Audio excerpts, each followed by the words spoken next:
we can further subdivide how, at what stage the disruption occurs. So the very first possibility is that you can think of it as the first thing that the attacker targets. That's what you want to break. Okay. So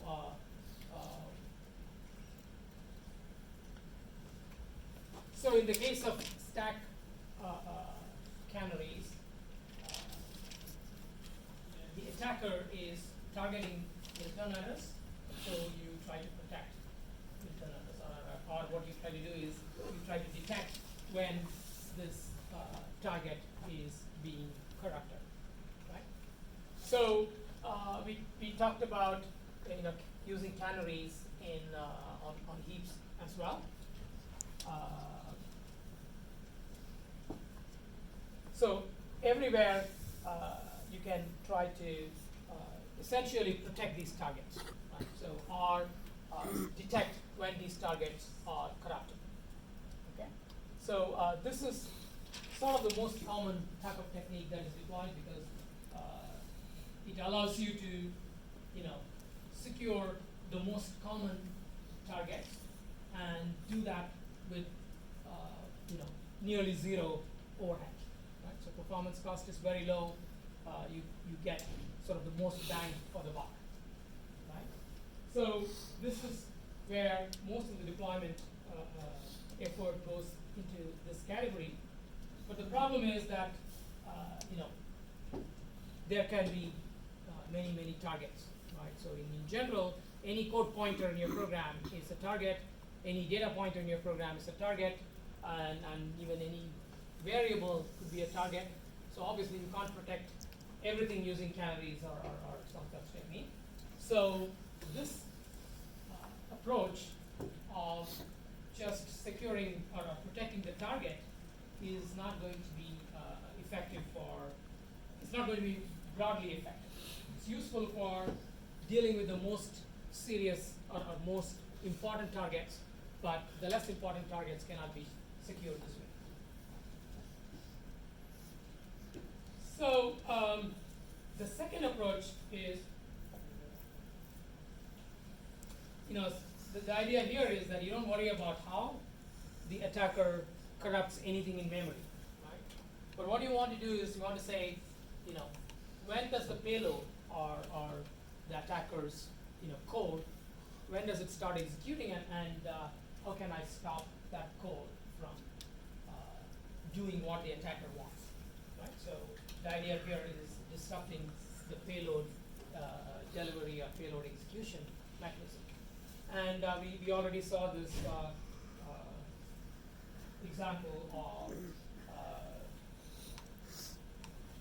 WXRX or DEP, right, which basically says data regions are not executable, and therefore if the attacker injects code into data sections and then tries to execute it, that won't work. Right? So the payload execution will fail. So that's a very simple technique for disrupting the payload. But of course, if you disrupt the way the payload works, the attackers may find ways to work around that, and that is the code reuse attack that we have talked about before. I don't have to go through that. Different types of code reuse attacks. Once again, they are. I have it here just to summarize. But there is also a different technique that we will talk about later on in the course called control flow integrity. What control flow integrity does is that it basically defines, the idea here is to figure out what is the right control flow in the program. Right? So if the program was executing this instruction, what is a valid next instruction for it to execute? Right?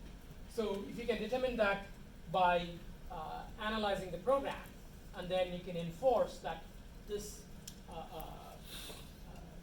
legitimate control flow paths should be the only ones that are followed, then whenever the attacker corrupts a code pointer, what's going to happen is that the program is suddenly going to deviate from its normal control flow, and therefore that is going to be detected and stopped by control flow integrity. Okay? So that's another technique that's finding some deployment these days. So you'll see partial deployment of CFI in various compilers and so on, and it again makes the payload delivery a little bit more difficult. So CFI, because again, if you think about something like ROP, right? ROP involves making frequent, executing small snippets of code and frequently, transferring control between different parts of the code, and those types of control flow transfers would stand out in comparison with what is the legitimate control flow in the program, and therefore they can be detected. Okay?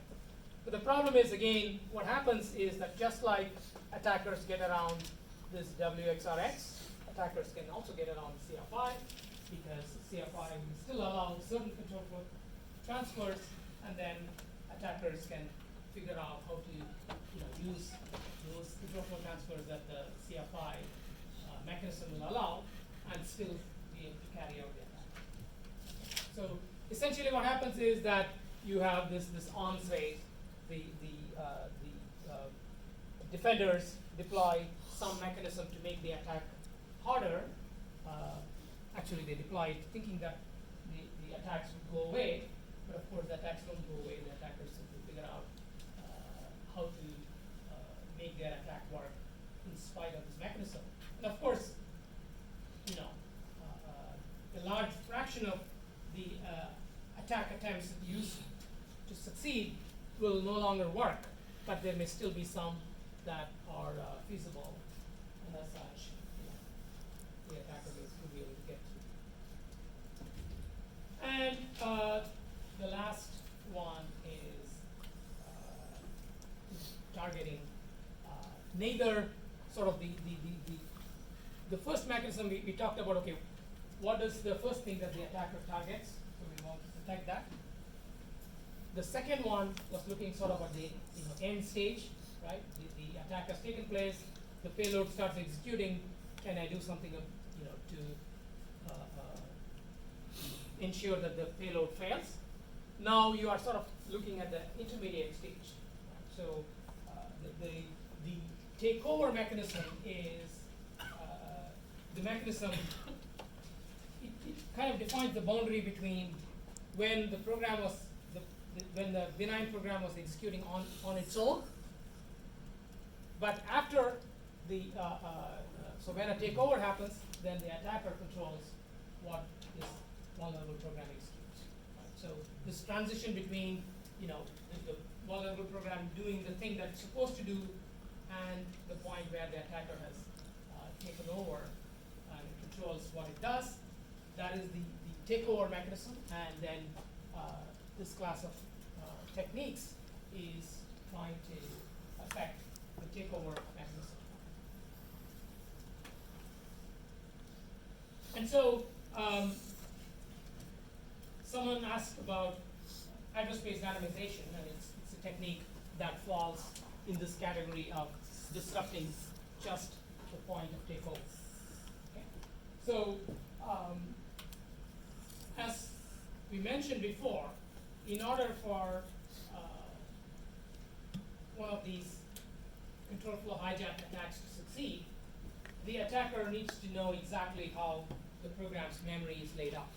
Right? So for instance, when we looked at the stack overflow attack, the attacker overwrites the return address. They need to know what value to put into the return address, right? Because the program is going to return to that location.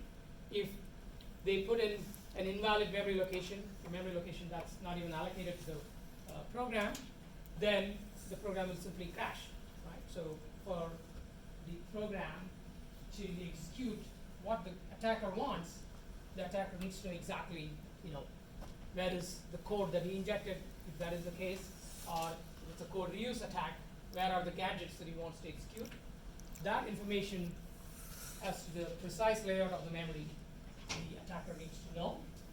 And so that's where techniques like hyperspace randomization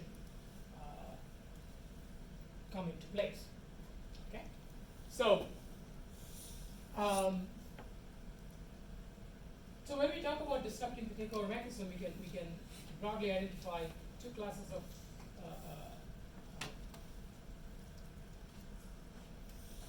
effects. One of them is what I call as the absolute address attack. Right? So the idea here is that the attacker somehow needs to figure out exactly where some object is located. And then there are relative address attacks where the attacker doesn't have to know the absolute memory location, but rather the relative distance. Right? So again, taking the example of a stack smashing, so overriding the return address, right? The attacker only needs to know the relative distance between a buffer and the return address, right? And this is fairly easy to determine, right? That the program is compiled in a certain way. If you look at the binary, you will know, okay, what is the distance between this particular object and the return address? It's something that's easily determined. On the other hand, in order to override the return address with the correct value, the attacker needs to know the absolute location of the code that they injected. Okay? So that's a harder task because it is possible that the way memory is allocated on different systems is different, so the attacker may not exactly know where things are. Is there a question there?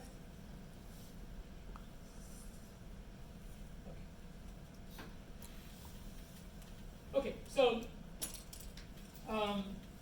that's where these randomization-based defenses came about. Okay, so when randomization was proposed as a way to deal with these problems, people were often looking at biological analogies. Right? So if you think about attacks as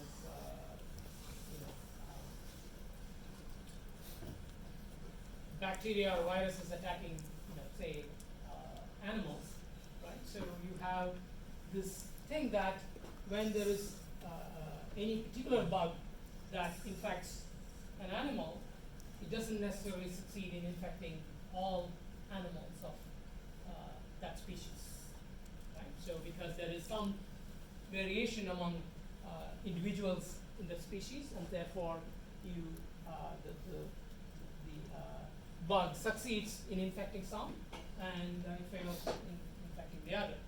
So that brings the question, can you also make programs to be diverse, right? So instead of making all instances of the Apache web server to be identical, can you make each Apache process to be somehow different so that any one attack will not be able to simultaneously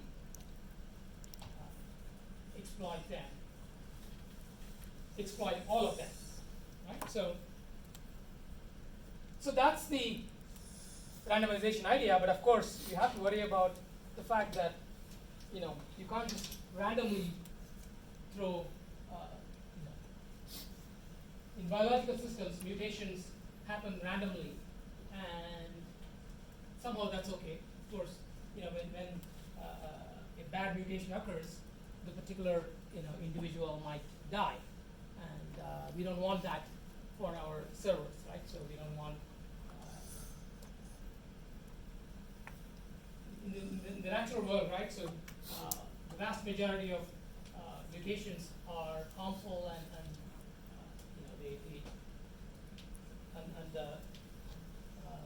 the host basically fails at that point. Whereas we don't want this to happen here, and therefore one has to sort of introduce this randomness in a careful way. And in particular, you need to make sure that none of the intended behavior of the program is going to be affected. Somehow, only the behavior that happens as a result of attacks, only that is changed. So,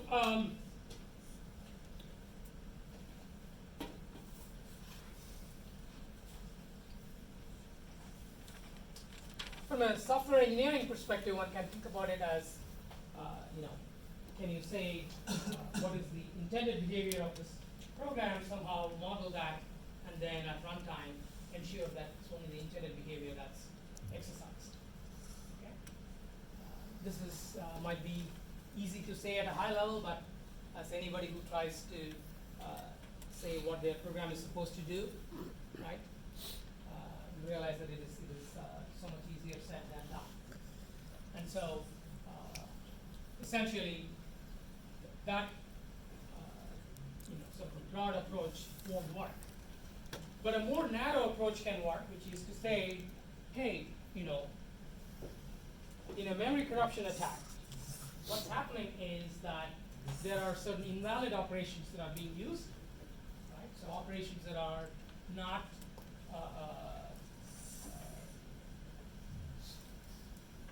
either the programming language will say this is an invalid access, or it will say the behavior is undefined. Okay, so it's those behaviors that are being exploited by the attacker. So can you just randomize those parts of the programming language semantics that is unspecified? Okay? So for instance, if you look at a C language manual, it will tell you that if you overflow past the end of a buffer, the behavior is undefined. Okay? It'll tell you that if you have local variables declared in a function, the relative order in which the compiler allocates those variables is undefined. Okay? So similarly, if there is if you allocate a few objects on the heap, where exactly they are being put in memory, that's not defined. Okay. So there are many things about the organization of memory that's not defined by the language, and perhaps what you could do is you could randomize those, and that's where this address space randomization technique comes from. Okay. There is also something else which is interesting that one can do, which is to instead of essentially changing the way objects are allocated in memory, which is really this address space randomization, you could instead say, you know what, I'm going to change the way objects are stored in memory. Right? So for instance, C language doesn't say, number 3 should be 0, 1, 1 or something like that. Right? It's number 3. And the only thing that's necessary is if you multiply 3 by 7, you should get 21. Right? So these are the things that the language cares about.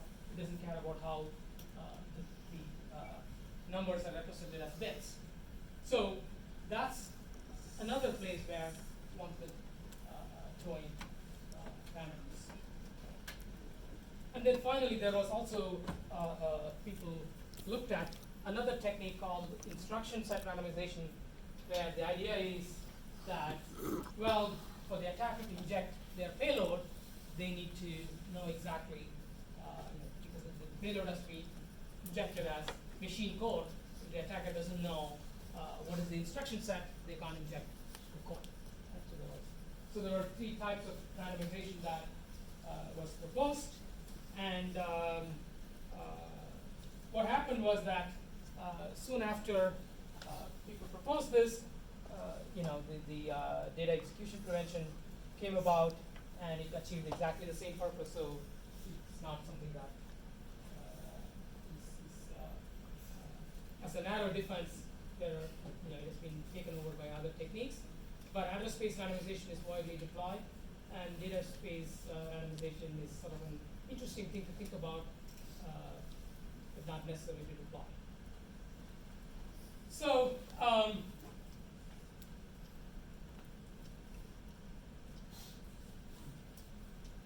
randomization help? So we have talked about some of these points already. So for instance, if a buffer overflow predictably corrupts a return address, then the attacker can do something.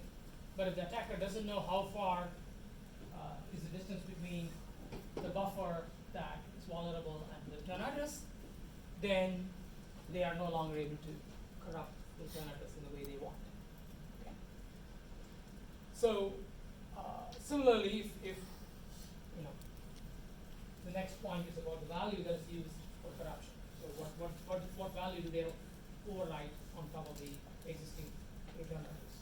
Okay, and if you randomize the locations of all memory regions, then the attacker no longer knows exactly where the code that they injected the code somewhere, but they just don't know where it is, right? And therefore they are not able to corrupt that, or they are not able to use the right value, right?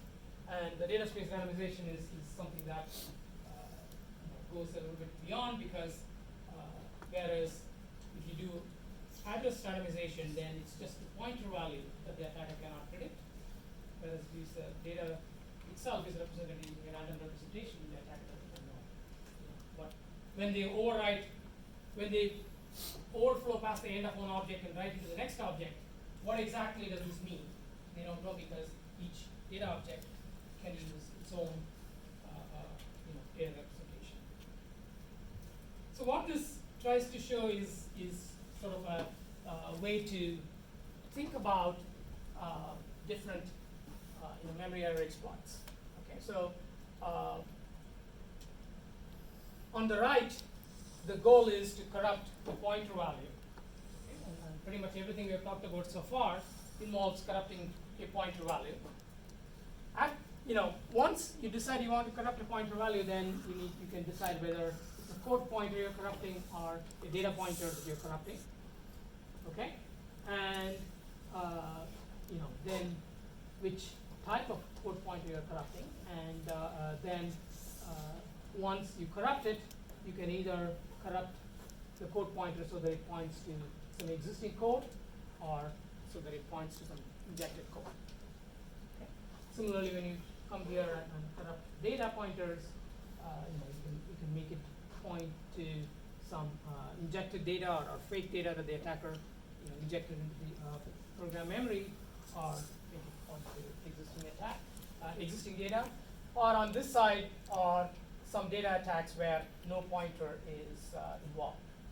Okay, so think of a program that allows people to log in, right?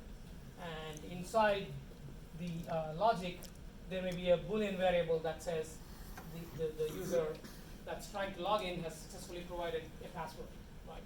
So if the attacker can somehow override that Boolean variable, then the attacker can log in without providing the correct password.